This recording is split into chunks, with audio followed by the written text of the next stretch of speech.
Education funding figures to take a big hit under the governor's proposed state budget. Good evening. I'm Eric Franke. And I'm Susan Simon. We have team coverage tonight, including News 3's Brad Chamson, with more on how the cuts at the UW have Madison students worried about a tuition increase. The first political reporter, Jessica Arp, live inside the Capitol, breaking down some of the highlights of the governor's address this afternoon. Jess?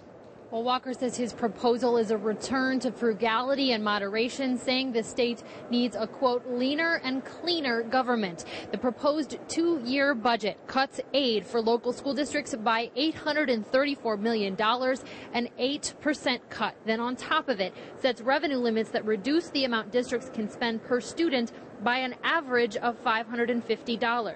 It cuts aid to the UW system by $250 million. Half of that cut goes to UW-Madison, which would be spun off as a public authority, and cuts UW system administration by 25%. The budget cuts aid to local government by $96 million, a cut of about 11%, and caps how much they can raise property taxes.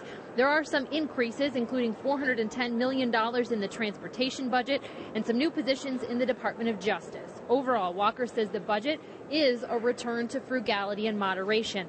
Walker laying out his proposal for only about 20 minutes to a joint session of the legislature. Democrats remaining seated through nearly the whole address, and Republicans cheering many of Walker's statements, saying he was making difficult choices to get the state back on track. I campaigned on creating an environment where the private sector can create 250,000 jobs over the next 4 years.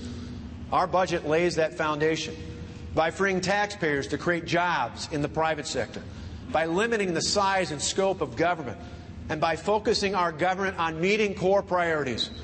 Where we must make reductions, we do so wisely by giving local government the tools to save even more money than the overall reductions in state aid. Now, Walker reiterated multiple times in this budget address that Senate Democrats must return home and pass the budget repair bill to realize savings he needs for this budget to work. That means passing the controversial union measures that could give districts the flexibility to cut benefits to save money, and has also brought, obviously, thousands of protesters here to the Capitol. If not, as he's been threatening for weeks, he says there could be thousands of state and local layoffs. But Walker does say this budget does not include any tax or fee increases or furloughs for state employees. All right, Jessica Arp, live at the state capitol. Jess, thank you very much.